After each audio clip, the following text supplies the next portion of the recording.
ขอนอบน้อมต่อคุณพระรัตนตรัยขอกราบถวายความเคารพต่อหมู่สงฆ์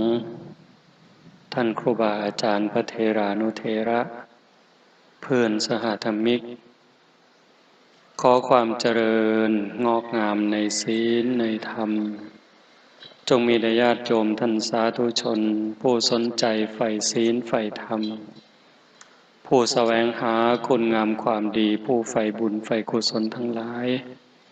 ที่มาร่วมทำบุญในเช้าของวันนี้ โดยทั่วกันทุกท่านทุกคนณโอกาสนี้ในช่วงเวลาต่อจากนี้ไปอาตมาภาพ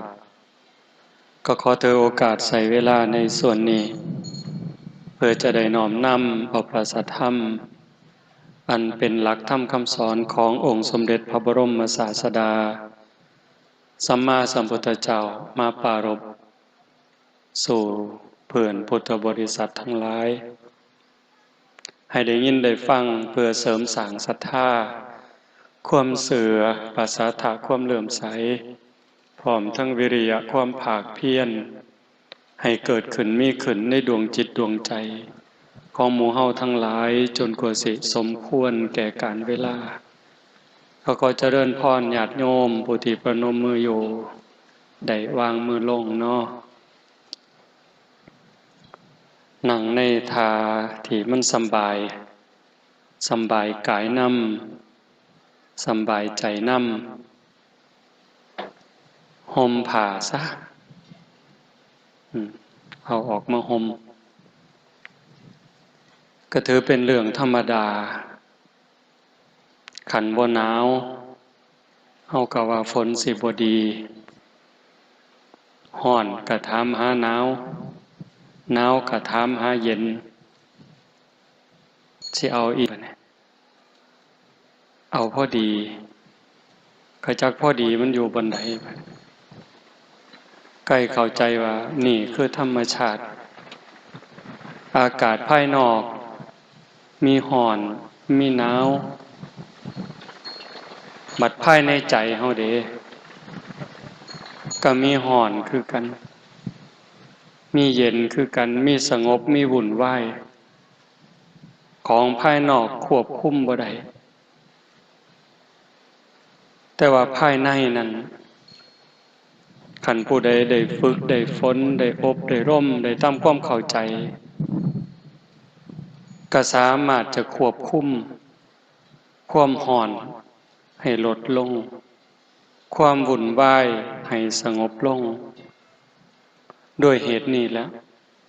พี่น้องญาติโยมชาวบ้านโพนทองบ้านไก่บ้านไก่ผู้ใฝ่ในบุญในกุศลผู้หักในคุณงามความดีผู้หวังความเจริญรุ่งเรืองแห่งจิตวิญญาณก็จังได้ตุ่มได้โฮมกันเฮ็ดงานปฏิบัติธรรมขึ้นมาเว้าหลายๆทีว่าเฮาเฮ็ดงานแนวนี้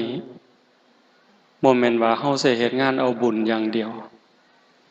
เบื้องต้นเฮาก็คิดว่าเฮ็ดงานเอาบุญนั่นล่ะบุญสื่อว่าความสุขความสงบความดีความงามนำมาซึ่งความสำเร็จในชีวิตสิ่งที่เฮาหวังเฮาอยากได้ในเรื่องราวของความถูกต้องดีงามที่มันสิเป็นไปได้สมหวังอย่างคิดอันนั้นคือบุญเป็นผู้ส่งเสริมเป็นผู้ชักใยเป็นผู้กำกับอยู่เบื้องหลังแต่พอโดนไปหลังจากเฮาได้ศึกษาได้ยินได้ฟังได้ประพฤติปฏิบัติได้ทำความเข้าใจ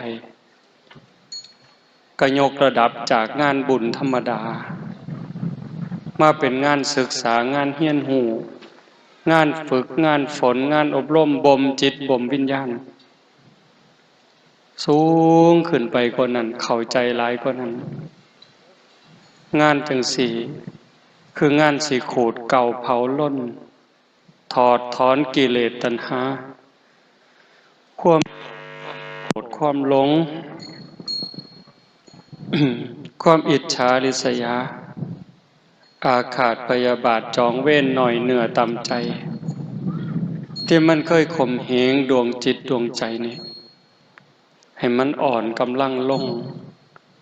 ยกจิตที่มีภูมิศีลภูมิธรรมให้สูงกว่าอารมณ์ของโลกหลวงปู่ชาเพิ่นเว้าคำหนึ่งคนหลงโลกคือคนหลงอารมณ์คนหลงอารมณ์ก็คือคนหลงโลกกะแมนอีหลีหลงหักหลงสร้างหลงดีใจหลงใดหลงมีนั่นก็คือคนหลงโลกติดอยู่ในโลกจมอยู่ในโลกจมอยู่ในวัฏสงสารถามว่ามันผิดอยู่มันก็บ่ผิดแต่ว่าพระพุทธเจ้าสอนให้เฮาย่านโทษภัยของวัฏสงสารโทษภัยของการเวียนว่ายตายเกิดเพราะว่ามันหาความแน่นอนบ่ได้ต่ำสุดถึงอบายนรกเวจีสูงสุดจนถึงภวกพรหมเวียนวนไปมาหาความแน่นอนหาความปลอดภัยอันใดบ่ได้คันเฮาหลงอารมณ์ของโลกรักโกรธเกลียดกลัวก็อยู่ซ้ำนี่ล่ะเที่ยวขึ้นเที่ยวลงหาความแน่นอนอีหยังให้เจ้าของบ่ได้คันผู้พิจารณาเห็นโทษของอารมณ์เหล่านั้นเฮาก็สิถอนบ่ได้บ่เสียบ่บวกบ่ลบบ่ขึ้นบ่ลงอาตาปีสัมปชาโนสติมาวินยะโลเกอวิชชาโทมนัสสังมีความเพียรมีสติมีสัมปชัญญะถอนความพอใจและความไม่พอใจในโลกออกเสียได้เป้าหมายสูงสุดไปพุ่นนะโยมแต่การเฮาไปบ่ทันได้ตามความเข้าใจบ่ทันถึงก็อาศัยเป็นงานบุญมันก็บ่แม่นบ่ดีเด้มันก็ดีบักอย่างหลายคำว่าบุญคำว่าคุณงามความดีนะเฮ็ดให้เฮาอยู่ในโลกนี้ได้อย่างบ่ทุกข์บ่ร้อนบ่ลำบากจนเกินไปคำโบราณเพิ่นจังว่าคันสิเที่ยวทางเวิงให้หาห่มบังหัวคันสิเที่ยวทางไกลไถถงให้มีพร้อมคันสิไปทางหน้าให้หาทิ้งบังใหญ่ตักน้ำไว้เต็มบังจังค่อยไปทิ้งว่าไว้บังใหญ่คือโตเฮาวัฏสงสารนั้นใหญ่ยาวข้าวเงินกองบุญสร้างกุศลแห่คิดหำทางหน้าพุ่นผัดยังกวงกว่าหลังศีลนั่นเป็นห่มกังคันยูใหญ่บังหัวท่านนั่นเป็นเสบียงใส่ถงให้มีพร้อมแม่นสิไก่ยาวเยินภาวนาตักน้ำใสไก่ปันไดกะบ่ยานทิ้งบังได้เติมเต็มปู่ย่าตายายเพิ่นสอนลูกสอนหลานเอาคำสอนของพระพุทธเจ้ามาเป็นกรอบเป็นขั้นล่องเป็นแสงสว่างหากเขายังหักการเวียนว่ายตายเกิดถึงว่าบ่ได้หักแต่มันสลัดบ่ออกมันไปบ่รอดพอมันถอดถอนกิเลสตัณหาออกบ่ได้ก็ขอให้อาศัยคุณงามความดีคันยังสิต้องเกิดต้องตายก็ขออาศัยบุญกุศลขั้นสิเที่ยวทางเวิงว่างกว้างไกลคือทงกุลากันแต่สมัยก่อนเพิ่นเอิ้นทงกุลาเอิ้นทงปูปาหลานตามาก็ได้ยินผู้เฒ่าเพิ่นเว้าบัดได้มาเห็นจังซี่ก็พิจารณาคันบ่มีกกยูคาบ่มีกอไผ่บ่มีกกกฐินนรงค์มันก็คือสิเป็นเดินอย่างเดียวกันแต่สมัยก่อนคันเฮาสิเที่ยวทางเวิงว่างทางเดินกว้างไกลแบบนั้นบ่มีต้นไม้กลางทะเลทรายแต่ว่าเฮาต้องย่างเพื่อให้มันขวมจากฝากนี้ไปสู่ฝากนั้นมันสิร้อนปานใดมันสิทรมานปานใด อาจสิตายกลางทางก็ได้แต่ว่าการเตรียมตัวการเตรียมเนื้อเตรียมตัวสำหรับการสิเดินทางข้ามทะเลทรายข้ามทินที่เวิ้งว่างบ่มีต้นไม้บ่ฮู้ว่ามื้อใดสิก้าวข้ามสิผ่านพ้นไปได้การเตรียมตัวก็ต้องมีเทิงคันห่มคันยูเทิงห่อข้าวเทิงห่อน้ำแดดร้อนมากก็กั่งคันห่มขึ้นฝนตกมากก็กั่งคันห่มกันแดดกันฝนกั้นคันห่มกลางแดดร้อนบ่โยมร้อนคือกันแต่มันบ่ร้อนแห้งเพราะมันมีสิ่งกั้นสิ่งบรรเทาผ่อนหนักให้เป็นเบาฝนตกเปียกบ่กั่งคันห่มเปียกคือเก่าแต่มันบ่เปียกแห้งละอองฝนตัวมันสาดตัวมันปลิวเข้ามาก็เปียกผ้าเปียกแพร่เปียกเนื้อเปียกตัวได้แต่ก็บ่โชกไปคือกับตากฝนโดยตรงนั่นก็มีคันห่มคันยูกันห่อข้าวห่อน้ำล่ะเมิดเหือเมิดแห้งอ่อนหลาหิวก็อาศัยไขห่อข้าวนั่นมากินแล้วก็ต้องมีกำลังเพิ่มขึ้นกระปรี้กระเป๋าขึ้นสดชื่นขึ้นย่างต่อไปได้ก็สิบ่ตายท่ามกลางทะเลทรายนั้นกลางทงกลางบานั้นน้ำล่ะมีคันห่มแล้วมีห่อข้าวแล้วขันบ่มีน้ำกลับไปบ่รอดคือเก่าอาศัยน้ำได้กินแก่กระหายจิบแก่กระหายกินข้าวแซ่บแล้วอิ่มแล้วก็ต้องกินน้ำเพราะสังขารร่างกายจะต้องเป็นไปด้วยธาตุทั้งสี่ดินเติมดินน้ำเติมน้ำลมเติมลมไฟเติมไฟน้ำก็เป็นปัจจัยหนึ่งขาดอาหารอาจสิ3 มื้อ4 มื้อหรือเป็นเดือนจังตายแต่ว่าขาดน้ำล่ะ3 มื้อ5 มื้อก็หมดชีวิตลงคันเฮามีทั้งห่อข้าวมีทั้งคันยูมีทั้งกระบังน้ำเฮาก็สามารถสิไปรอดปลอดภัยข้ามทงข้ามทะเลทรายจากฝากนี้ไปสู่ฝากนั้นได้ปู่ย่าตายายเพิ่นถึงสอนลูกสอนหลานคันเฮายังสิต้องเวียนว่ายตายเกิดตัดกิเลสถอนตัณหาออกจากจิตจากใจบ่ได้ก็ขอให้ได้อาศัยการเก็บเกี่ยวสัมภารธรรมเก็บกรรมบุญกุศลสร้างที่เพิงให้กับดวงจิตดวงใจเพิ่นจึงบอกว่าคันสิเที่ยวทางเบิ่งให้หาห่มบังหัวห่มคือศีลศีลคือความสำรวมระวัง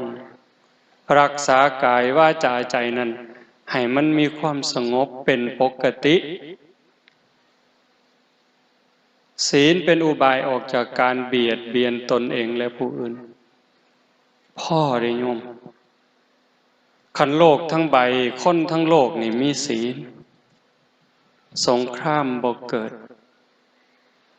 การเอารัดเอาเปรียบกดขี่ข่มเหงบ่เกิดการฉ้อโกงบ่เกิด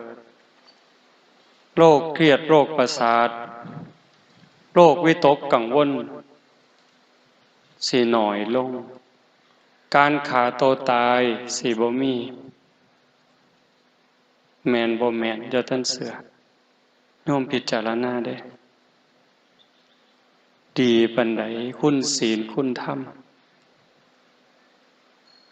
ที่ลูกต้องเป็นกำพร้าก็ย้อนพ่อแม่บ่มีศีลน้องอ้ายได้ประกาศตัดพี่ตัดน้องบ่เผาผีกันก็ย้อนบ่มีศีลบ้านเมืองล่มจมเพราะเศรษฐกิจบ่ดีเศรษฐกิจบ่ดีก็ย้อนบ่มีศีลบ่มีธรรมนี่เด้เฮือนใกล้กัน สั่งกันย่างสวนกันนำทางบ่ถามกันหน้าบูดหน้าเบี้ยวหันหน้าเขาคนละหัวนั่นก็ย้อนบ่มีศีลเด้ทุกข์ในโลกนี่แล้วก็บ่พอทุกข์ในโลกหน้าอีกคันบ่มีศีลเด้ทุกข์ในโลกหน้าคันบ่ผิดศีลเอาเป็นชาวบ้านก็ตามคันบ่มีศีลมันสิมีโทษหยังที่นำเฮาลงสู่อบายมีนรกเป็นต้นคือเฮาเบิ่งในรูปนำศาลาวัดฆ่าสัตว์ตัดชีวิตก็สิถูกตัดแขนตัดขาตัดไส้ตัดหัวถูกเข็นถูกขาหลักของเขาก็สิถูกตัดไม้ตัดมืออีหยังก็ว่าไปนอกอกนอกใจสามีภรรยาก็ต้องได้ปีนกกนิ้วน้ำมีหมาสิไล่คบไล่กินขึ้นไปเทิงๆก็กาศพเล็กศพทองหยุดอยู่กลางๆในนิรยาบาลก็สิเอาหอกเอาแหลนเอาเหลาทิ่มแท้ก็ต้องพยายามปีนขึ้นไปกาสิจิกสิกัดสิตอดก็ต้องถอยลงมาข้างล่างหมาก็สิกัดปีนขึ้นปีนลงอยู่จังซั่นมันสิแม่นบ่แม่นจริงบ่จริงเห็นซ้ำนั่นเฮาก็ย้านนั่นคันบ่ผิดศีลข้อ3เรื่องปีนต้นงิ้วมันก็บ่มีในความคิดคำว่าบาดระแวงคำว่ากลัวคำว่าย้านมันก็บ่มีในใจเฮาคันบ่ขี้ตัวยุยงให้คนผิดกันเว้าคำหยาบส่อเสียดเพ้อเจ้อใส่ร้ายป้ายสีเฮ็ดให้คนอื่นเสียหายเฮาก็บ่ต้องย้านที่ต้องถูกตัดลิ้นคันบ่ดื่มเสพเครื่องดองของเมาเฮาก็บ่ต้องย้านเอาครีมเหล็กคีบปากแล้วก็บวยตักน้ำทองแดงกอกปากเฮาก็บ่ต้องคิดย้านถึงปากเว้าว่าบ่เชื่อ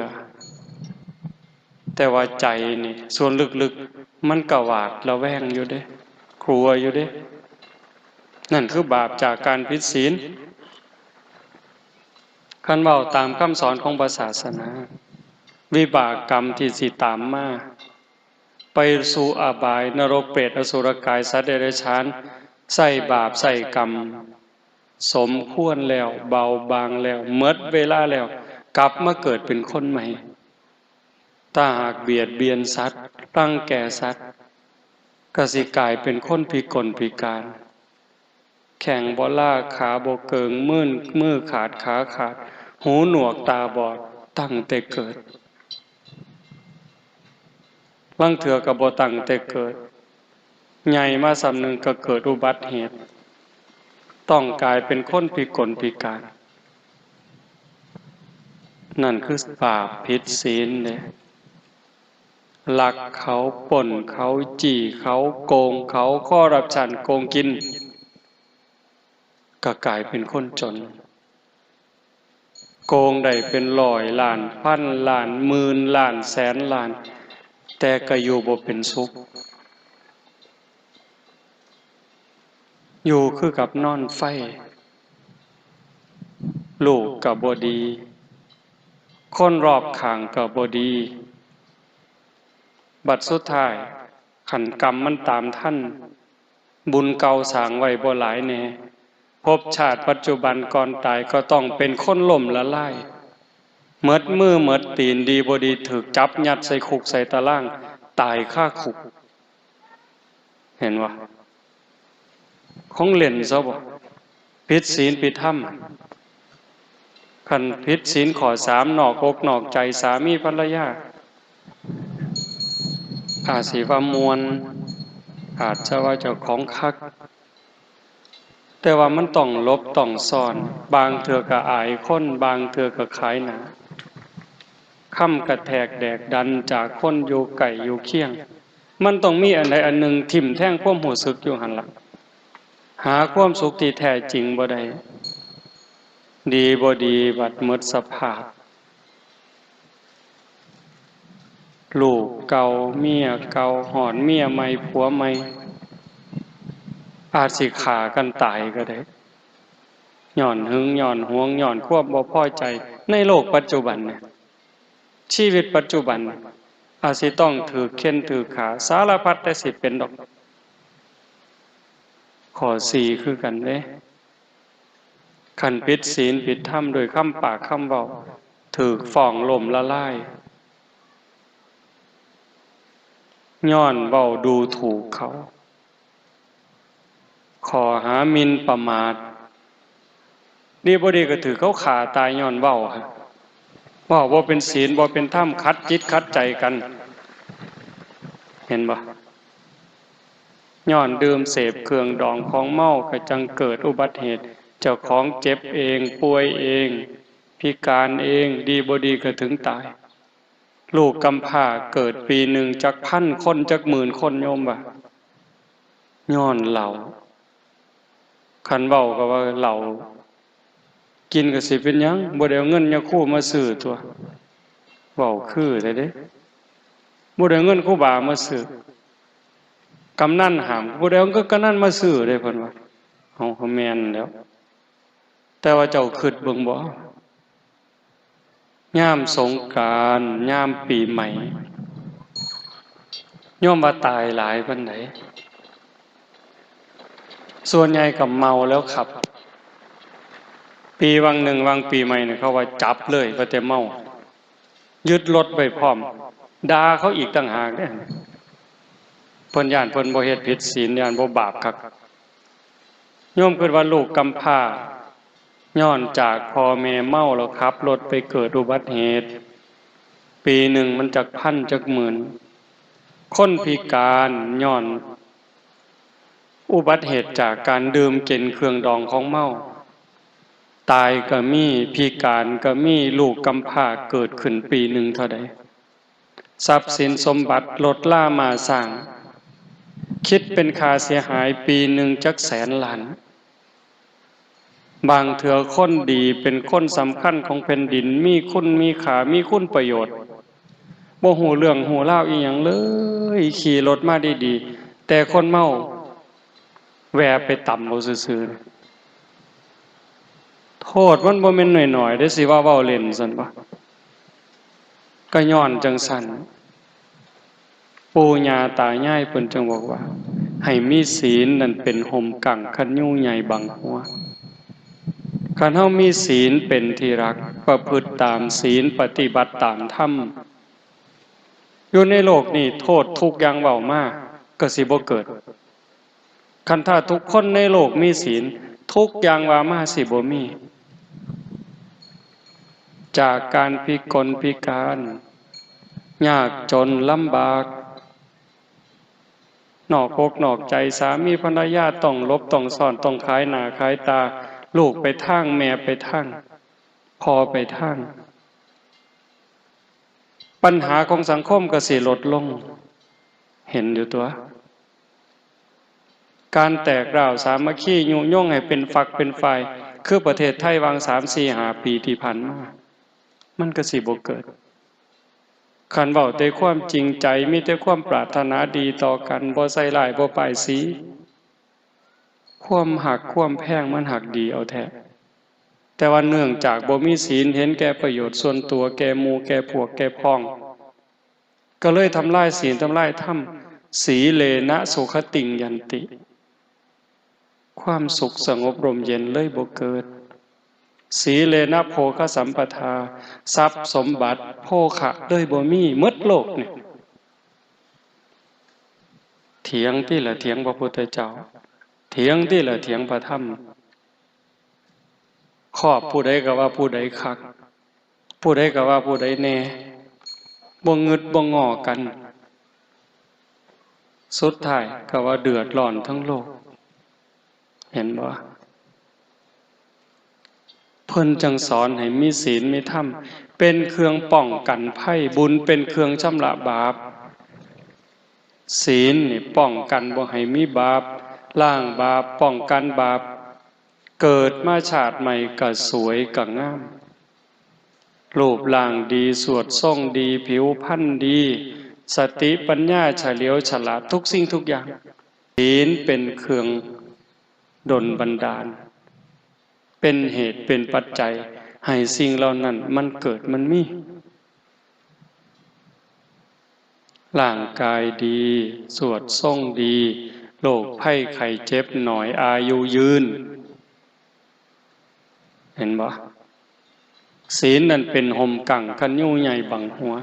สิเกิดอีกจักภพจักชาติก็สิเป็นหยังคันเฮามีศีลมีธรรมได้สร้างบุญเอาไว้เกิดมาชาติใดก็งามขึ้นกว่าเก่าดีขึ้นกว่าเก่าสุขภาพแข็งแรงกว่าเก่าเพราะว่ามีห่มกั่งคือเฮาย่างผ่านแดดผ่านเดินผ่านทะเลทรายมีคันห่มกันแดดอยู่แต่มันก็ผ่อนหนักเป็นเบาเกิดมามันถูกอยู่คนงามก็ถูกคนรวยก็ถูกแม่นบ่ทุกข์แบบเขาเอิ้นว่าทุกข์แต่ว่าทุกข์ประจำสังขารล่ะก็คือมื้อนี้หนาวนี่ผู้ใดม่วนบัดเอาคนงามก็หนาวคือกันเนาะคนสุขภาพแข็งแรงก็หนาวคือกันอยู่ยากคือกันสิว่าจังได๋บ่แม่นสิหนาวแต่คนขี้ร้ายเด้คือกันหมดเธอสิได้อยู่แต่ได้กินแต่ละมื้อโยมบ่ง่ายซั่นบ่โดยเฉพาะโยมไม่ออกหนาวปานใดก็ต้องตื่นมาหนาวปานใดก็ต้องเอามือเช้าเข้ามาใส่หวดได้เจ้าโอ้ยมันหนาวบ่เอามือเช้าดอกสิว่าซั่นบ่มันสิบ่ล้างหน้าพุ่นบ่หนาวก็ต้องเอามือจุ่มน้ำล้างหน้าคือเก่าต้องล้างหน้าแปรงฟันเข้าห้องน้ำห้องท่าเฮ็ดอยู่เฮ็ดกินเลี้ยงลูกเลี้ยงผัวแม่นสิดีปานใดงดงามปานใดก็ต้องเฮ็ดนั่นมันคือการบริหารชีวิตเกิดมาแล้วมันสิดีสิงามก็ต้องเจ็บต้องไข้ต้องพัดภาคจากสิ่งหักสิ่งแพงบางเรื่องบางอย่างประสบกับสิ่งที่เฮาบ่พอใจในบางเรื่องบางอย่างเฮามีความหวังมีความปรารถนาเกิดขึ้นหวังปรับความผิดหวังก็รอคอยอยากปรับทุกข์ก็เกิดเห็นบ่แต่ว่ามันก็ดีกว่าคนที่เกิดมาทุกข์เกิดมาลำบากพิกลพิการโรคภัยไข้เจ็บรุมเร้าจังว่ามันหนีบ่พ้นมันต้องเวียนว่ายตายเกิดปู่ย่าตายายเพิ่นจังสอนศีลนั่นเป็นห่มกั่งคันยูใหญ่บังหัว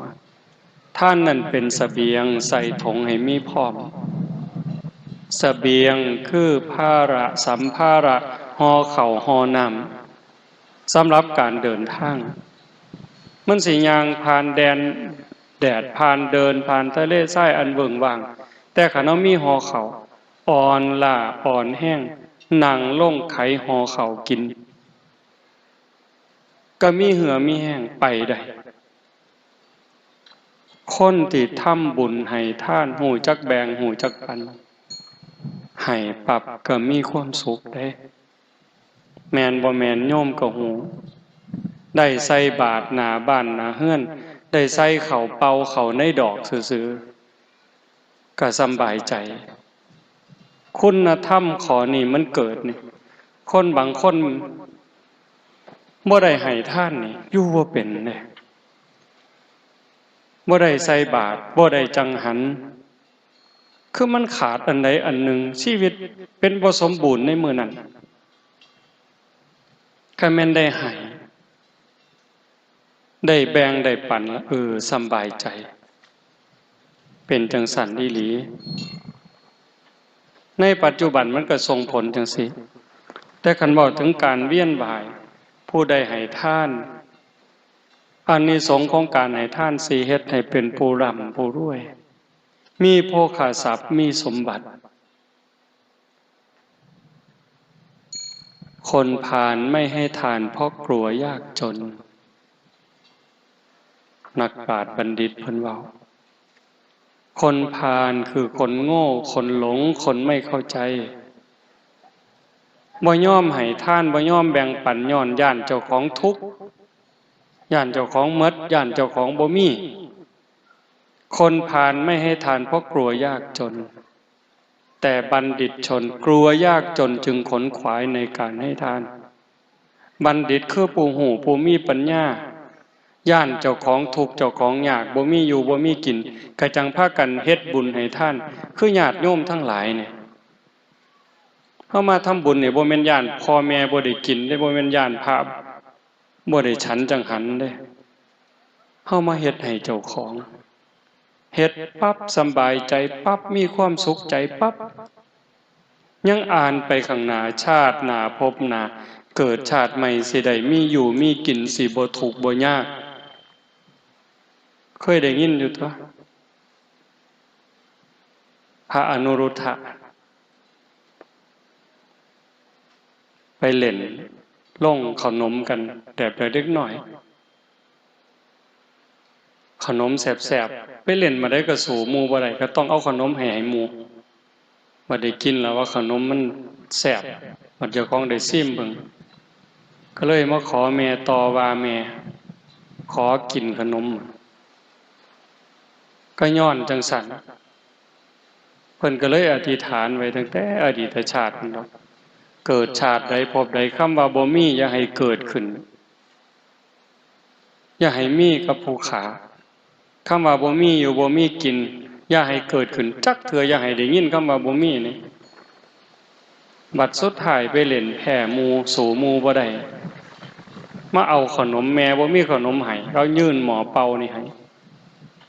บัดไปเปิดออกมันก็มีขนมทุกเที่ยวบุญเด้อหั่นคนที่เขาห่างเขามีเขาร่ำเขารวยนั่นคือเขาได้ทำบุญให้ทานไว้ก่อน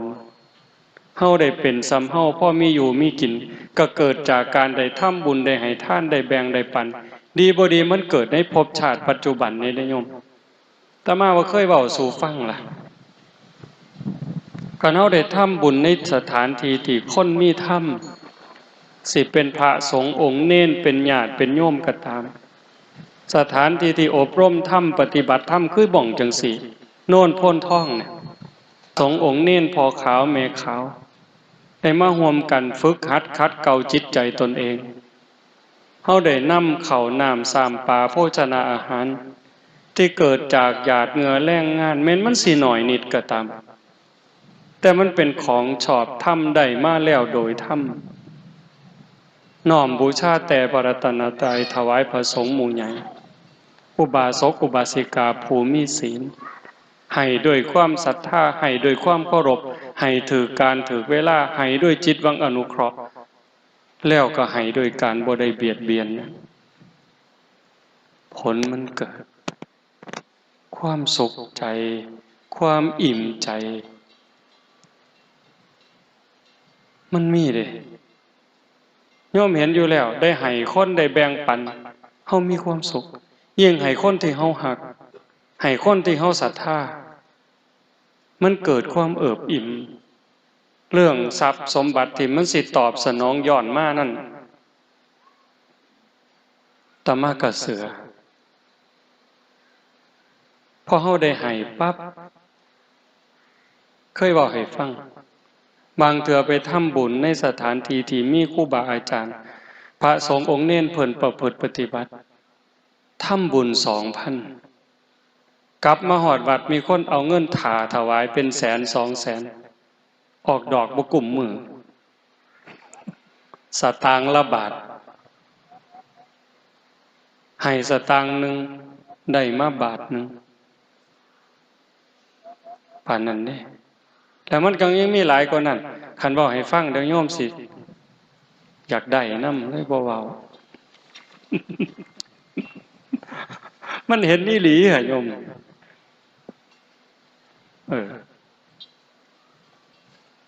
คันเฮามีจังสั่นก็คือเฮามีหอเข้าในการเดินทางเกิดจักภพจักชาติก็บ่ทุกข์บ่ยากอยากได้หยังก็ได้อยากมีหยังก็มีเฮือนอยู่พออาศัยมีรถลามาสร้างการเดินทางก็บ่ลำบากอยากหยังก็ได้กิน เหลียวลงหน้าก็มีหน้าเจ้าของเลี้ยวขึ้นโขกก็มีไห้เจ้าของมีสวนเจ้าของ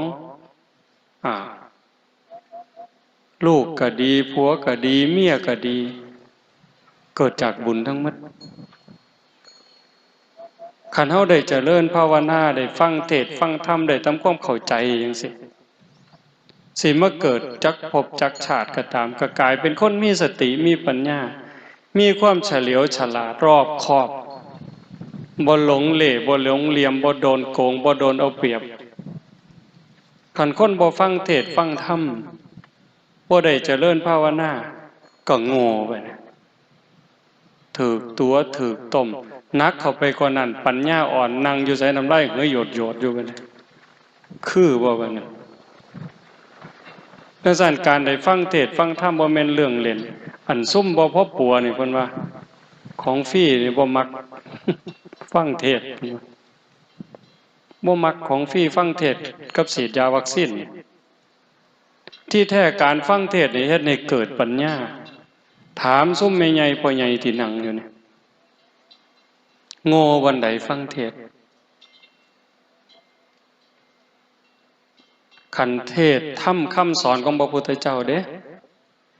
เว้าเรื่องราวของชีวิตเรื่องความเป็นจริงเกิดแก่เจ็บตายทั้งที่เรื่องเฮาฮู้เด้นี่เกิดแก่เจ็บตายเนี่ยเกิดเป็นทุกข์จังใดแก่เป็นทุกข์จังใดเจ็บเป็นทุกข์จังใดตายเป็นทุกข์จังใดเกิดทางร่างกายเป็นทุกข์จังสี่เกิดทางสังขารทางความคิดทางความรู้สึกอุปาทานน่ะทุกข์อีกแบบใดคันเฮาเข้าใจจังซั่นแม่นสิเจ็บสิไข้ล้มหมอนนอนเสื่อแต่ว่าใจสำบายใจบ่กังวลฮอดเวลาคนที่เฮาหักเฮาแพงสามีก็ตามภรรยาก็ตามลูกหลานพ่อแม่ล่วงลับจากไปแล้วเฮาบ่ถูกฟูมฟ้ายน้ำตาจนกระทั่งขาดสติสัมปชัญญะก็บ่เกิดกับคนได้ฟังธรรมได้ทำใจไว้ก่อนธรรมเนี่ยเป็นเครื่องนำออกจากทุกข์ได้ธรรมะคือความจริงธรรมะคือความถูกต้องธรรมะคือธรรมชาติธรรมะคือหน้าที่ธรรมะสูงสุดเป็นเครื่องนำออกจากทุกข์โยมไม่ออกเฮานี่ผู้ปฏิบัติธรรมอยู่สามีจากไปขันบ่มีธรรมเป็นจังไดเข้มแข็งปานใดเจ็บไข้ได้ป่วยขันบ่มีธรรมสิเข้มแข็งส่ำใดกายป่วยใจป่วยบ่พอตายก็ตายนี่แต่ว่าคันจิตใจเข้มแข็งล่ะอาจจะมีน้ำหูน้ำตาเป็นเรื่องธรรมดาพระอริยเจ้าระดับโสดาบันก็ห้องไห้พระอานนท์ก็ห้องไห้นายสุทัศน์ก็ห้องไห้นางวิสาขาก็ห้องไห้จนผมเปียกคือว่าแต่ว่าหูท่านถอนจิตถอนใจท่านบ่ฮักจนเป็นบ้าน้อมก็เห็นบ่คนฮักจนเป็นบ้าบ้าส่ำใดบ้าจนตายผู้สาวนอกใจก็ฆ่าตัวตายเอาผู้บ่าวนอกใจก็ฆ่าตัวตายเอาบ้าส่ำใดบ้าจนตายเลยสั่งแล้วบัดนี้สั่งก็สั่งจนตายคือกันแค้นจนตายก็อักเลือดตายมันบ่พอดีแต่ขันมีปัญญาปั๊บเป็นเรื่องธรรมดาดอกเกิดขึ้นตั้งอยู่ดับไปมีความเปลี่ยนแปลงเป็นธรรมดาบ่มีอีหยังสิเป็นของเฮาที่ยั่งยืนถาวรเมื่อวานอาตมากลับมาจากสกลมาพักเทศน์อยู่ยโสพระเพิ่นก็มาเว้าเรื่องนั่นเรื่องนี้สู่ฟังเรื่องหมู่กันซึกเว้าไปเว้ามาก็บ่เป็นตาอยู่ห้วยเฮาบ่ได้ส่วนหมอนั่นมาเกิดเด้อล่ะเว้ยเกิดมาแล้วก็บ่ได้ส่วนหมอนั่นมาบวชนำกันเด้บวชแล้วก็บ่ได้ห้ามหมอนั่นศึกเด้อล่ะเพราะฉะนั้นก็แล้วแต่สิไปสิยากหยังแห้งเด้อเอาจังซั่นบ่เอาจังซั่นเด้อเว้ยก็เข้าใจดีล่ะคันใส่ธรรมะ เขามาปลอบประโลมใจก็เห็นว่าทุกสิ่งทุกอย่างบ่มีอิหยังเที่ยงแท้เกิดขึ้นแล้วก็ตั้งอยู่ดับไปทุกข์ก็บ่เที่ยงสุขก็บ่เที่ยงได้ก็บ่เที่ยงเสียก็บ่เที่ยงสมหวังก็บ่เที่ยงเสียใจก็บ่เที่ยงคันมันเที่ยงแท้แน่นอนเนี่ยเว้ยผัวตายเมียตายพ่อตายแม่ตายห้องไห้มันจะบ่5 ปีก็ยังห้องไห้อยู่คือเก่านี่มันเฮ็ดจังได๋เนาะก็เห็นสภาพความเป็นจริงจังซี่ว่าหมู่บ้านเนี่ยแต่มาคิดจากหัวจักมันคิดจังได๋ดอกหมู่กันมากล่าวแล้วก็ยับมาไกลๆเบิ่งห้อยบ่ยับไปนะเพิ่นว่าสิเป็นหยังเด้อนี่ห้อยยับมาเบิ่งบ่ยับดอกเป็นหยังอาตมาก็เทิงเว้าเทิงหัวก็บ่เคยคิดแบบนั้นบ่เคยเว้าแนวนี้นะเอายับมาเบิ่งไกลๆเพิ่นก็บ่ยับมาดอกโดนเติบนั่งเศร้ามีแห้งอาตมาก็เลยย่างอ้อมไปทางหลังเลี้ยวเบิ่งหัวโอ้โหหัวงอกแล้วเว้ยว่าเฒ่าโยมคิดหลายอยู่เด้ไปอยู่พม่าบ่ได้โกนผมเลยเห็นผมงอกเจ้าของก็เลยสิเบิ่งหมู่ผู้ใดไปนำกันหลายแน่แล้ว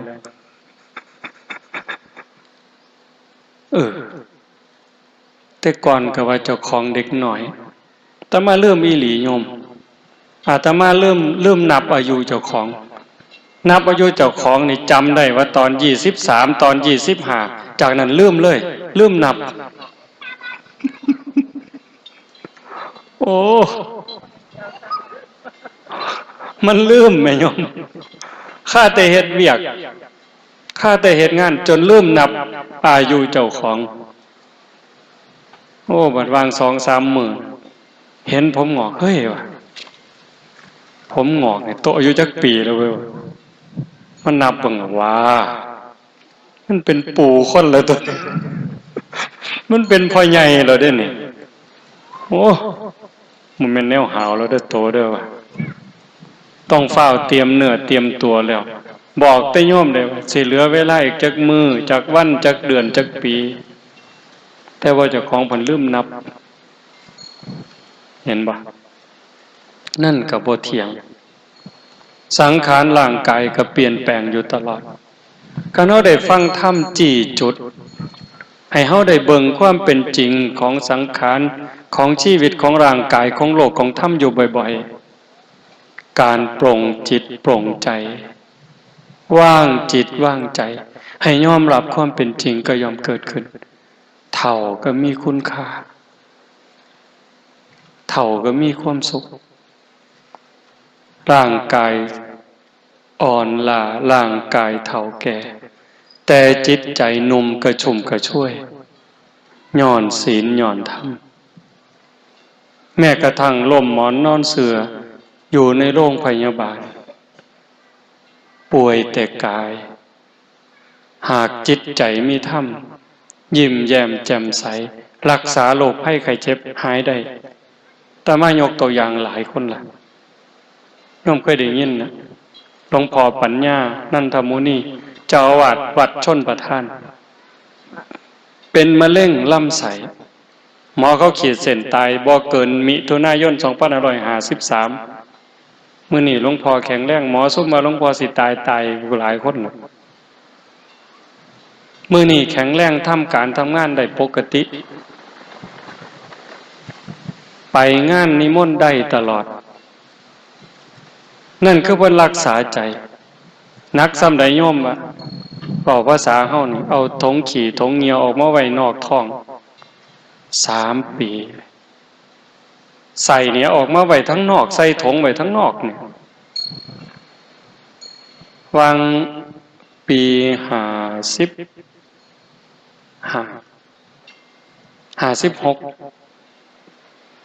เอาลำไส้เข้าไปคืนท้องผ่าตัดเอาใส่ยัดลงขึ้นเฮ็ดคือเฮ็ดเล่นนี่ติดเชื้อห้ามเยี่ยมบ่มีผู้ใดเข้าเยี่ยมได้อยู่4 เดือนเต็มๆคิดว่าหมดล่ะบ่มีโอกาสแต่บัดสุดท้าย ฟื้นหลอดออกมานอนย้อนรักษาใจอย่างเดียวเฮ็ดจังได๋สิรักษาใจได้คันบ่มีปัญญาเด้ปัญญาสิเกิดมาจากหยังก็เกิดจากการได้เจริญภาวนาได้ฟังเทศน์ฟังธรรมได้ทำความเข้าใจงานอบรมธรรมปฏิบัติธรรมที่โน่นพ้นท่องเฮาเนี่ยจึงเป็นงานที่ครบวงจรเทิงทานเทิงศีลเทิงภาวนาคันจะเว้าถึงบุญนี่มันเต็มที่อยู่แล้วเต็มที่บ่เว้าเล่นเด้โยมคอยคิดคอยอ่านคอยทบคอยทวนทุกคนที่มีส่วนร่วมได้บุญบ่น้อยลองเบิ่งว่าในขณะที่โลกมันห่อนมันห้นคนเอารัดเอาเปรียบบ่มีระเบียบวินัยบ่เคารพกฎหมายบ้านเมืองบ่เคารพกติกาสังคมบ่เคารพศีลบ่เคารพธรรมลูกบ่เชื่อฟังพ่อแม่ลูกศิษย์บ่เชื่อฟังครูบาอาจารย์บ้านเมืองบ่ฟังผู้นำคนดีคนมีศีลมีธรรมนี่กลายเป็นตัวตลก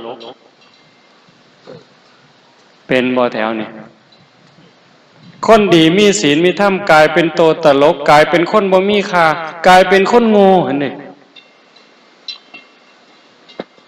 แต่ว่าคนเกเรคนพาลเป็นบุคคลดีได้หน้าได้ตาได้ถูกยกย่องได้รับเสียงสรรเสริญมียศมีบริวารขอให้รวยขอให้ซื้อเหล้าสู่กินนั่นล่ะคนดีแต่ว่าคันเป็นแบบนั้นทั้งหมดบ่อนใดล่ะสิอยู่ใดแผ่นดินห่อนคือไฟ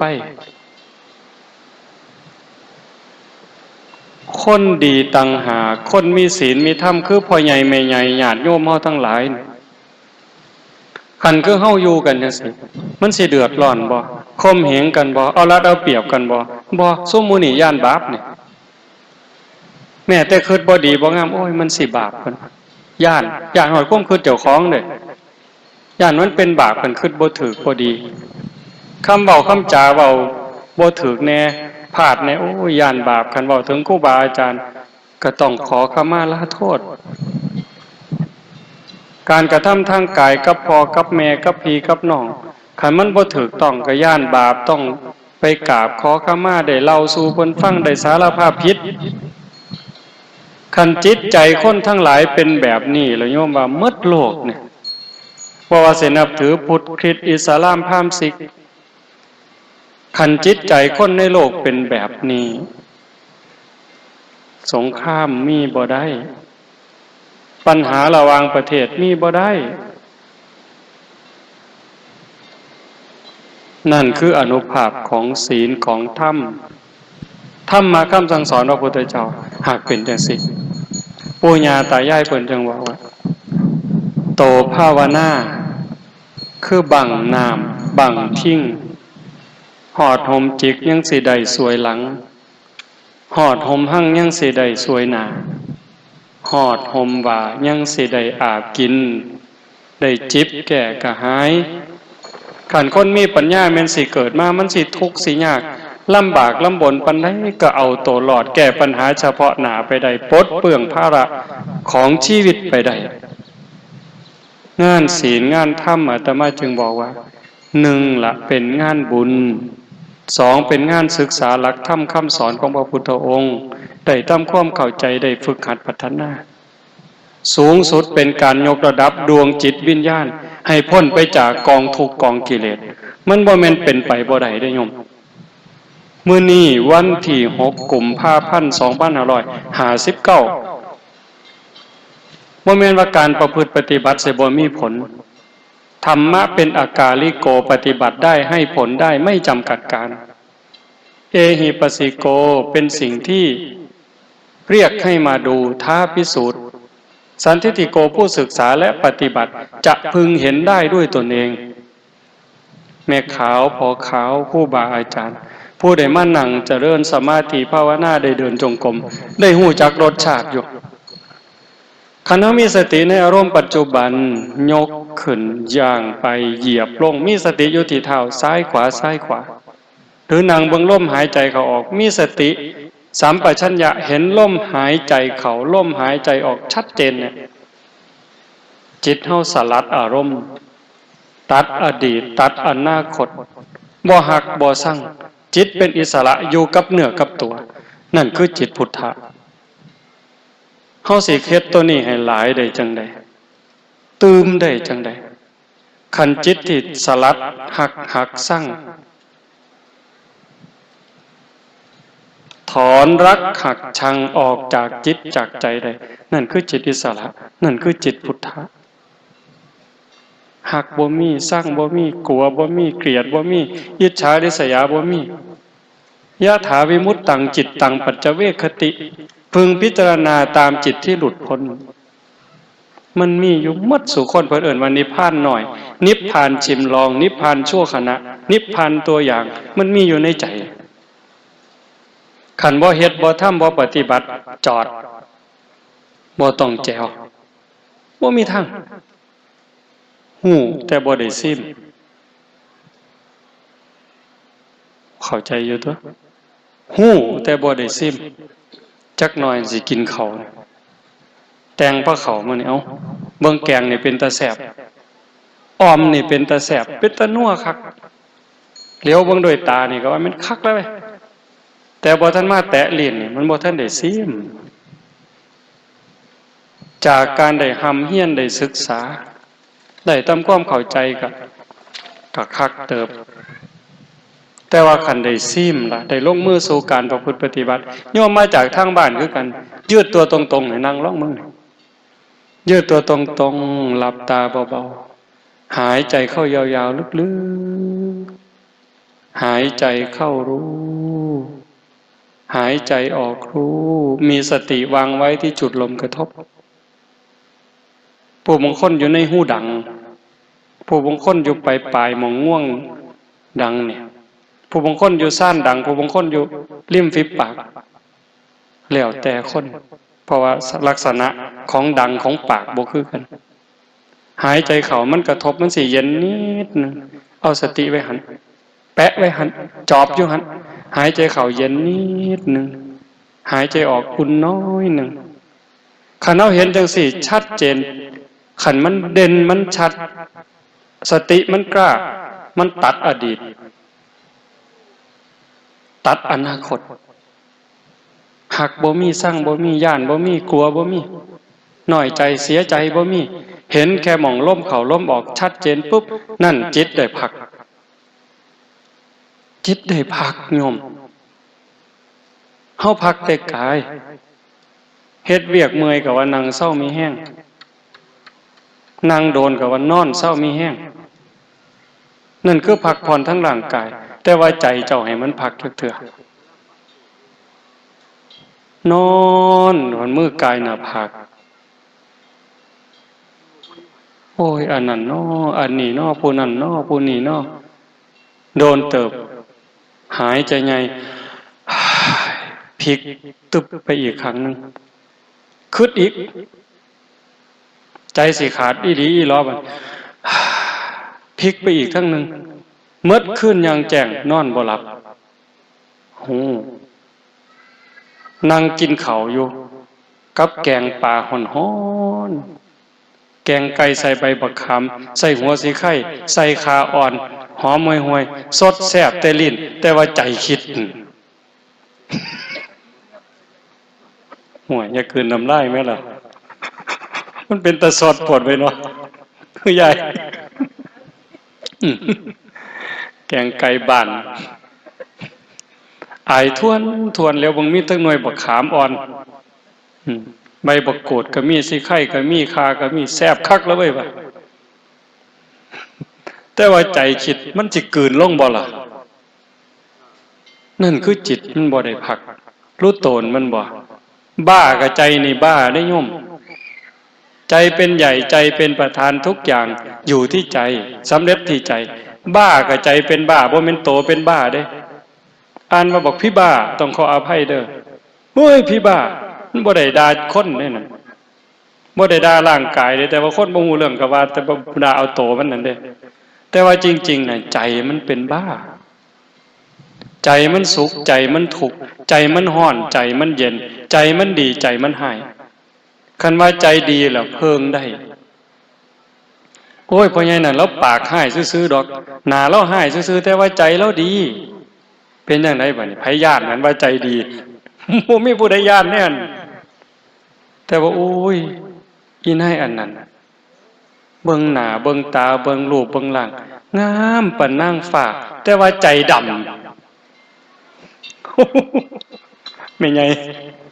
คันเขาว่าเจ้าใจดำแล้วเจ้าสิว่าเป็นจังไดบัดนี้งามซื่อๆดอกแต่ว่าใจดำหมดสภาพเลยบัดนี้บ่มีผู้ใดอยากใกล้ใจให้ขี้อิจฉาใจหมดเลยเฮ็ดจังได๋สิมันได้พักได้ผ่อนนะงานนี่คืองานพักผ่อนจิตพักผ่อนใจพักผ่อนวิญญาณมันจึงเป็นบุญว่าเว้าบางนึงหั่นทุกคนเพราะว่าพ่อครัวแม่ครัวลูกเต้าเราหลานเลิกโรงเรียนมาหั่นผักหั่นหญ้ามาเป็นหมู่แม่ป่าพ่อลุงเตรียมกับข้าวกับน้ำล้วนแต่มีส่วนร่วมในบุญในกุศลทั้งหมดอยากมีแนวเว้าหลายๆหลายๆที่จริงมันหลายแห้งดอกสิมาแก้มือสิแก้คักแก้แนวเว้ยมื้อนั้นบ่แม่นอาตมาลืมเลยโยมอาตมาเขียนกระดาษไว้ว่ามันที่หาคักๆเลยเดี๋ยวนี้ก็ว่ามื้อนี้ฝ้าวไปอุบลมื้ออื่นสิไปบ้านโพนทองก็ยังเว้าอยู่บัดไปอยู่อุบลกำลังอยู่ในกสทช.ได้ยินแต่ครูบารับโทรศัพท์โอ้ยมันไปบ่ทันแล้วยายตอนนี้อยู่อุบลแม่นคักๆว่ะก็ดีอยู่บ่ได้มานี่อาตมาก็เลยได้ไปสกลกลับมาฮอดวัดค่ำๆโอ้สกลเพิ่นก็อยากให้ไปซะดอกเว้ยบ่ได้ไปบ้านโพนทองดอกให้ครูบาเพิ่นโทรหาครูบาประสิทธิ์ก็เลยว่าเอาไว้ก่อนเด้ออาจารย์คิดเบิ่งก่อนคันพ่อมีแห้งก็สิไปมื้อคืนนี่ค่ำๆมันจะเกือบทุ่มนึงจังโทรมาโอ้มื้ออื่นสิไปแก้มือดอกเด้อมีแนวเว้าให้ฟังหลายโยมเรื่องหนึ่งเป็นเรื่องน่าดีใจอยู่วางวันที่20ฮอด23อาตมาไปพม่าเขาจัด2คืนก็ขอเขา3คืนพอเขาให้3คืนแต่อาตมาก็อยู่บ่ได้ทางกรุงเทพเพิ่นขอให้กลับมาร่วมประชุมอาตมาก็ปฏิเสธไป2เที่ยว3เที่ยวแต่ก็เจ้าก็ขอร้องว่าคันเฮามามันสิเป็นประโยชน์สุดท้ายก็เลยกลับถิ่มหมู่ไว้ทั้งพุ่น60กว่าชีวิตอาตมาก็มากับครูบาเพิ่นมาก็ย่างบ่ได้เด้ตอนออกจากศรีสะเกษไปเทศโคราชก็เริ่มย่างบ่เป็นขู่เป็นคนแล้วเข่งหมดฮอดกรุงเทพก็ได้โทรมขึ้นบนนอนอยู่โรงเรียนลุงอรุณยามมื้อเช้าได้ขี่รถเข็นออกจากโรงเรียนลุงอรุณขึ้นรถไปที่มหาวิทยาลัยจุฬาลงกรณ์มหาวิทยาลัยไปร่วมประชุมนายแพทย์ประเวศวสีมาเป็นประธานแล้วก็บรรยายพิเศษประธานของสสส.ของอาสมศีลของสถาบันแล้วก็โครงการวัดบันดาลใจผู้มีสถาปนิกทั่วประเทศ 70-80 บริษัทเจ้าอาวาสวัดที่สนใจในโครงการ140กว่าวัดน่าดีใจบ่เว้าเพิ่นเว้าคือจังเฮาคักคั่นนะโยมเพิ่นโยมสิได้ยินอยู่อาตมาเว้าให้ฟังปีกายก็เจ้ามาจอบเฮาเป็นปีกว่าๆเปิดเผยโตช่วงเดือนก่อนพฤษภาอาตมาอาจจะจำผิดก่อนพฤษภาตั้งแต่ปี57มั้ยเปิดเผยโตที่หลังเดือนช่วงพฤษภางานขึ้นภูเขาวิสาขะบูชาพุทธฐานล้ำลึกก็เจ้าก็ได้มาร่วมจากนั้นมาสรุป จาก30,000 40,000กว่าวัดทั่วประเทศเขาคัดเอา9 วัดวัดเฮาถือคัดลำดับที่7ภาคอีสานมี2 วัดวัดถาดพนมกับวัดป่าโนนขุดหลมบัดเขาจะเอิ้นมาประชุมบางหนึ่งก็เจ้าเว้าพอที่ผลงานที่โดดเด่นเป็นประโยชน์ที่สุดในกลุ่มทั้ง9 วัดคือวัดโนนขุดหลมก็เลยอยากให้อาจารย์มาเว้าก็เลยได้ตัดสินใจมาบัดพ่อมาฟังเพิ่นเว้าตั้งแต่อยู่ในห้องรับรองอาตมาก็นั่งในรถเข็นฟังเพิ่นเว้าผู้ใหญ่เพิ่นเว้ากันดีใจอยู่ดีใจหลายๆเรื่องผู้ปกครองประเทศผู้นำสูงสุดของประเทศไทยนะบ่บอกว่าผู้ใดแต่เพิ่นเว้าถึงกันว่าผู้นี้ห่วงใยพระศาสนาห่วงใยประเทศชาติห่วงใยผู้คนอีหลีแต่เพิ่นฟัง3-4 คนที่มาร่วมเปิดงานในมื้อนั้นมาร่วมประชุมเพิ่นสิว่าแล้วแต่พี่หมอจะเอายังไงพี่หมอบอกด้วยเรื่องเล่าทุกเรื่องหลายๆอย่างนะบัดพ่อแต่เข้าร่วมประชุมเปิดงานประมาณ3 โมงอาตมาได้เว้าเกือบ4 โมงแล้วเป็นหยังเพราะมันเวลายืดยาวมันมีหลายรายการขึ้นไปแต่แรกๆก็ได้แนะนำตัวกันซื่อๆแล้วก็ลงมาก็นั่งมันเป็นหอประชุมมันคือโรงหนังน่ะเวทีใหญ่อยู่จังซี่เก้าอี้ก็ค่อยสูงขึ้นไปทางขึ้นทางลงก็มีตลอดแล้วแอมฟังทั้ง2 ข้างก็มีคนอยู่เต็มหมดนั่นพระเด่นๆดังๆในประเทศไทยว่าแม่นมากห่วย50%พุ่นเด้บ่แม่นน้อยเด้พระที่มีผลงานมีชื่อมีเสียงที่เฮายอมรับเพิ่นเนี่ยหลวงพ่อประยุทธ์ก็ส่งลูกศิษย์มาทั้งพระทั้งโยมหลวงพ่อประยุทธ์โตเนี่ยบัดสุดท้ายอาตมาได้ขึ้นกลุ่มสุดท้ายกลุ่มแรกกลุ่มถาวรวัตถุโบราณสถานไหมกลุ่มที่2วัดในชุมชนเมือง3 วัดกลุ่มละ3เฮาถูกจัดอยู่ในกลุ่มเผยแพร่พระพุทธศาสนาอย่างมุ่งมั่น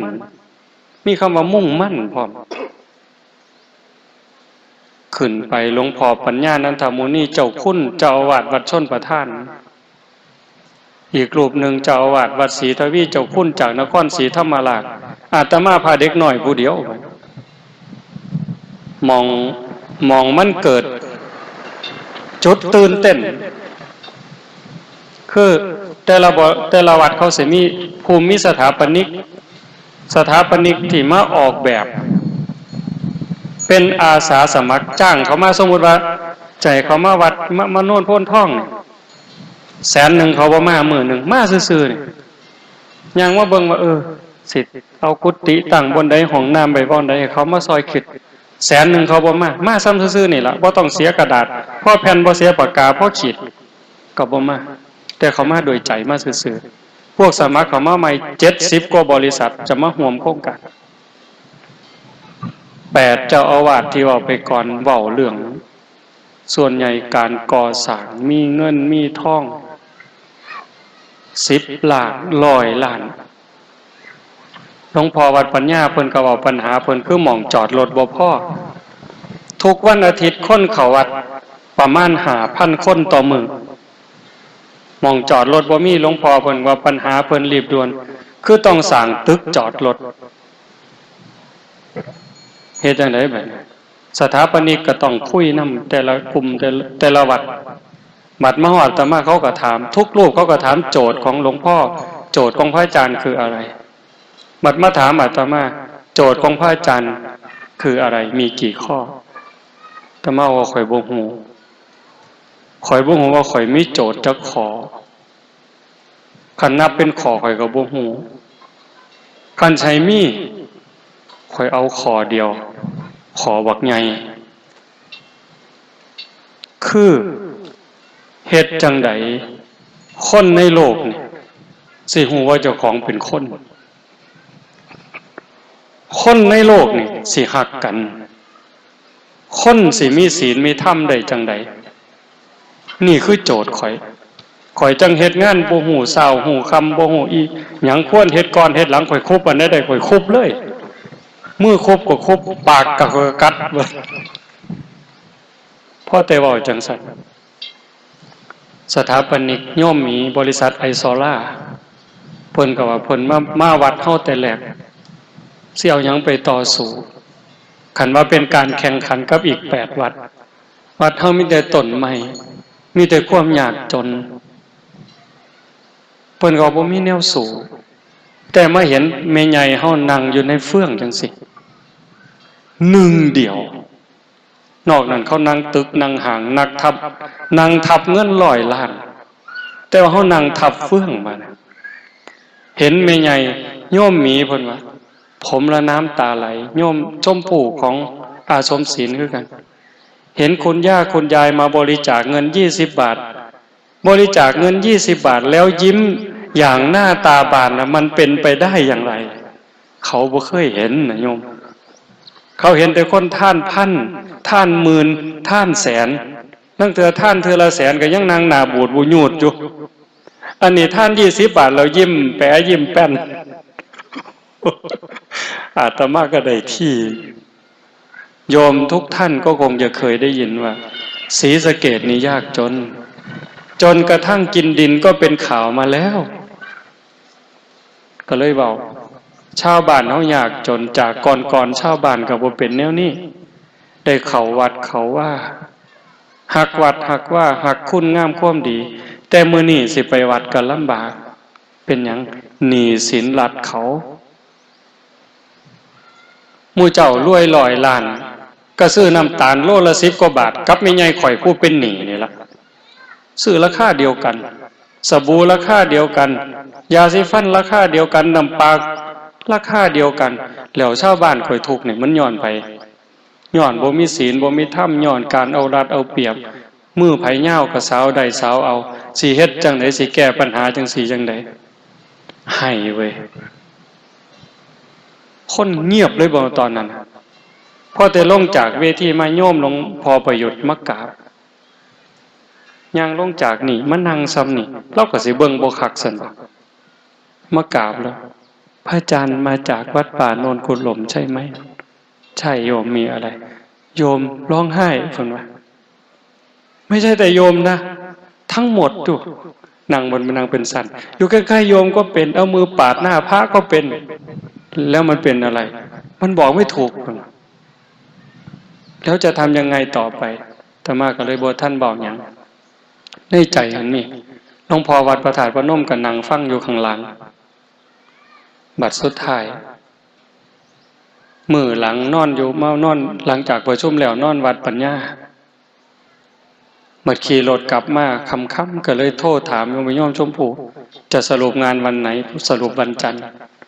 เขาสรุปวันจันทร์พอเขาประชุมวันอาทิตย์เขาก็พักเขาประชุมวันเสาร์พักวันอาทิตย์วันจันทร์เขาสรุปถามตอนค่ำๆเพิ่นว่าผู้ใหญ่เขาพอใจมากมีความหวังมากอาตมาก็เลยเห็นอยู่ข่อยมีแนวสิบอกหมู่เจ้าอีกแนวหนึ่งสิผ้าหมู่เจ้าปวงสิปวงน้ำข่อยบ่เห็นอีหลีโยมโครงการแบบนี้เกิดจากการย่างอ้อมศรีสะเกษมา2 ปีเห็นการสิฟื้นฟูพระพุทธศาสนาฟื้นฟูให้คนมีศีลมีธรรมสิเฮ็ดแนวใดแนวนี้ก็เป็นวิธีหนึ่งได้อีกแนวหนึ่งแต่มันอยู่กับหมอแนวมันสิได้หลายกว่านี้ย่างแต่ว่าเมื่อยเด้คืออาจารย์จะลั่นยางอันนั้นก็ได้หลายแต่มันเกินก็ได้อีกแนวหนึ่งแต่ว่าน้ำความคืออาตมาบ่ไปไกลอย่างอำเภอโพ้นทรายเฮานี่อ้อมอยู่นี่ล่ะจากตำบลนี่ไปตำบลนั้นอาจสิขามอำเภอไปแหน่เป็นหยังสิ่งที่เห็นปีกายเวลาเฮาไปพักบางวัดขอพักเพิ่นบ่อยากให้พักบางเทื่อเห็นหลวงปู่หลวงตาอยู่รูปเดียวหน้าออกพรรษาเนี่ยหลวงปู่หลวงตาอยู่ผู้เดียวนี่เหงาเด้ห่อเหี่ยวใจเด้โยมอย่าเอาเว้าเล่นเด้บางบ้านญาติโยมก็บ่หัวซาพระโอ้ยภาษาพระผู้เดียวนึงว่าหาแต่ไปก็ได้ดอกจังหันนั่นเพิ่นว่า ว้ายขันล่องเล่าบ่อยู่วัดแล้วเจ้าเสียจังได๋รู้เว้ยก็ล่องว่าเรื่องเบิ่งติล่ะกำลังใจนั่นสำคัญเด้หาว่าพระบ่มีหัวใจซั่นบ่เนาะหลวงปู่เนาะพาก็เอาคนมาเฮ็ดเด้แต่บัดเวลาเฮาไปเยี่ยมบางหม่องลางเทื่อก็บ่ทันเข้าใจแพ่งศาสตร์แพ่งหมอนญาติโยมทายกก็เว้านั่นเว้านี่บัดพอเฮาทำพาทำวัดเว้าธรรมะสู่ฟังก็ค่ายยามมื้อเช้ามาจังหันก็อยากทำบุญตามประเพณีหั่นละผู้ละ5ผู้ละ10ได้ 1,000 2,000เฮาถวายคืนแบ่งถวายวัดเป็นค่าน้ำค่าไฟเครื่องนึงถวายหลวงปู่หลวงตาไว้ใส่ซื้ออยู่ซื้อยาซื้อน้ำปนะฉันเด้อยิ้มน้ำตาไหลน้ำทรงจังหันนี่อาตมาจังบ่ได้ว่าโครงการธรรมญาตราโครงการเดินธุดงค์บ่แม่นโครงการไปเยี่ยมยามพี่น้องที่บ่เคยหูจักบ่เคยเห็นหน้าบัดเฮาสิหนีน้ำตาขูได้บัดนี้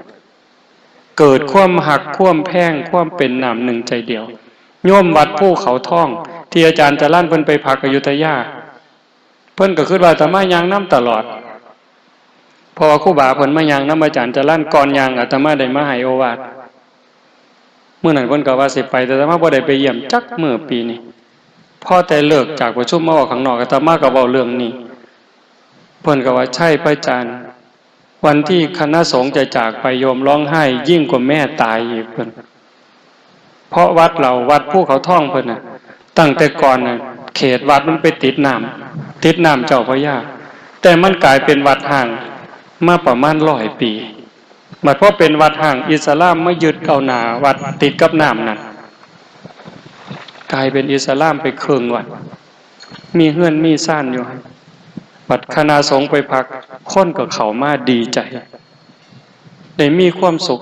โยมมีความรู้สึกเหมือนกับว่าเป็นวัดเดียวกันทั้งประเทศนั่นล่ะคือเป้าหมายนั่นคือเจตนาคันมีโอกาสประชุมอีกอาตมาก็บอกเพิ่นจะเว้าเรื่องนี้ให้สนับสนุนเรื่องนี้บ่ต้องไปเรียกร้องหรอกว่าขอศาสนาพุทธเป็นศาสนาประจำชาติอาตมาท้าเลยว่าเกิดมาอีก500ศาสตร์เจ้าก็บ่ได้บ่มีทางคันมันได้แต่หึงแต่เฮาสิเฮ็ดใจเฮาแนวใดตุ่มโฮมกันจังใดฮักกันจังใดแพงกันจังใดซอยเหลือเกื้อกูลกันจังใดคันอยากให้มันได้เป็นโตหนังสือมื้อนั้นเทศอยู่ราศีหักข้อค้นใส่หน้านกกดรถพวกอดีตสสมานั่งอยู่นำก็เว้าเรื่องนี้คนไทย